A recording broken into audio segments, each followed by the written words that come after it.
विद्यार्थी आणि शासकीय सेवेमध्ये जाण्यासाठी अनेक वर्षे अभ्यास करत असतात आणि अभ्यास करून परीक्षा देत असतात. परंतु दुर्दैवानं या देशातली कोणतीही होणारी परीक्षा ती शिक्षणाच्या प्रवेशासाठी असो अथवा नोकरीच्या प्रवेशासाठी असो, MP असो, UP असो, नीट असो, TET असो, JEE असो, सर्व परीक्षांचे पेपर खुलेआम बाजारामध्ये परीक्षेपूर्वी विकले जात आहेत. जे गरिबाची मुलं आहेत, जी सर्वसामान्यांची मुलं आहेत, त्या मुलांना न्याय मिळत नाही आणि निकाल लागल्यानंतर त्यांचा भ्रमनिराश होतो. आम्ही इतका अभ्यास केला, आमचं इतकं बरोबर आलं, आमची इतकी क्षमता आहे, आम्ही इतकं टॉपर आहे, तरी पण आम्हाला संधी मिळाली नाही. मग असे विद्यार्थी आत्महत्या करतात, शिक्षण सोडून जातात, विमनस्क होतात. अशा विद्यार्थ्यांची संख्या या देशामध्ये खूप आहे.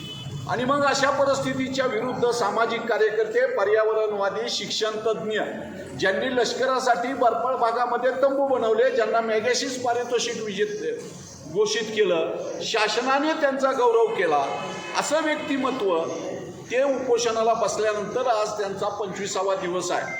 आणि या 25 दिवसामध्ये सरकारने त्यांच्याकडे लक्ष दिलं नाही. आज ते अत्यावस्थ आहेत. तुमच्या माझ्या मुलाबाळासाठी एखादा व्यक्ती जर स्वतःचा जीव द्यायला, जीव धोक्यात घालवायला तयार झाला तर ती अत्यंत वाईट गोष्ट आहे. त्याचबरोबर जे गरजू लाखो विद्यार्थी आहेत, 10 लाख विद्यार्थी जंतर मंतर या ठिकाणी, नवी दिल्ली या ठिकाणी जमलेले आहेत आणि या जमलेल्या विद्यार्थ्यांना अमानुषपणे मारहाण केली जात आहे. मुलींना मारहाण केली जात आहे, महिलांना मारहाण केली जात आहे, पोलिसांबरोबर गुंडेही काही त्या ठिकाणी आलेले आहेत आणि हे सर्व अत्यंत वाईट गोष्ट आहे. तुमच्या माझ्या मुलांना मारलं जात आहे. त्यातली एक मुलीची इथली शिर तुटलेली आहे आणि ती अत्यावस्थ आहे. तेव्हा समाजाने या गोष्टीकडे डोळे उघडून पाहिलं पाहिजे. सत्य असत्य मन केले ग्वाही, मानइले नाही बहुमता. या दृष्टिकोनातून भारतीय राष्ट्रीय काँग्रेसचे नेते, विरोधी पक्षनेते राहुल गांधी यांनी पंतप्रधानांच्या घरासमोर धरणे आंदोलन केलं. या धरणे आंदोलनामध्ये लाखो लोक गेले आणि विद्यार्थ्यांसाठी लढणाऱ्या या नेत्याला पोलिसांनी अक्षरशः फरफटत ओढून नेलं, त्यांच्या नाकाला लागलं, त्यांच्या नाकाचं रक्त निघालं. अशा गोष्टीचा आम्ही आज जाहीरपणे निषेध करतो आणि सरकारला आव्हान करतो, शिक्षण मंत्री धर्मेंद्र प्रधान यांचा लवकरात लवकर राजीनामा घ्या. TET आणि सर्व नीट आणि MPSC UPSC परीक्षा पारदर्शकपणे घ्या. हे पेपर फुटणार नाही याची काळजी घ्या. पेपरचा जो 50 लाख 60 लाखाचा खुलेआम बाजार चालू आहे त्यांच्यावर कायदेशीर कारवाई करा, मोका लावा आणि गुन्हेगारांनी जे जे सिद्ध होत आहेत त्यांना शिक्षा द्या.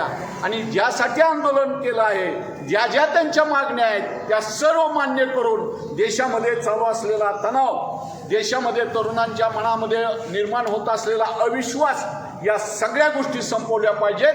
कारण या देशाच्या स्वातंत्र्यासाठी भारतीय राष्ट्रीय काँग्रेस पक्षाने पूर्ण आहुती दिलेली आहे.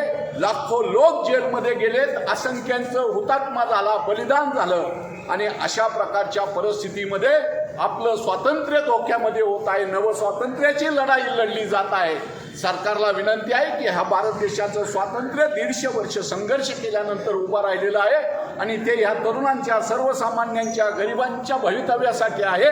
परंतु तुम्ही हा देश अंबानी अदानी सारख्या उद्योगपतींच्या घशामध्ये घालत आहात. या सर्व गोष्टी बंद करून सर्वसामान्यांसाठी कारभार करा, गरीब विद्यार्थ्यांना न्याय द्या, चुकीच्या होणाऱ्या गोष्टी बंद करा आणि परीक्षा पारदर्शक करा. शिक्षण सर्वांसाठी खुलं करा, शिक्षण सर्वांना मोफत करा.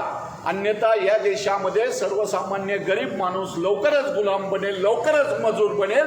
अशी परिस्थिती हे शासन निर्माण करत आहे. तिथली शिक्षण व्यवस्था मोडीत काढली जात आहे, खाजगी शिक्षणाला प्रोत्साहन दिलं जात आहे. या सगळ्याचा निषेध करण्यासाठी आत्ता आम्ही निवेदन दिलेलं आहे ठराविक कार्यकर्त्यांनी. जर या निवेदनावर शासनाने लवकर कारवाई केली नाही तर याच्या विरुद्ध तीव्र स्वरूपाचं आंदोलन या ठिकाणी केलं जाईल. शासन ही दीर्घाई करते आहे. शासनाने दडपशाही करून या सोनम यांना उचलून नेलेलं आहे. त्या गोष्टीचा निषेध करतो आणि लवकरात लवकर त्यांनाही मुक्त करावं, त्यांचं उपोषण सुटेल अशी परिस्थिती निर्माण करावी असं आवाहन करतो.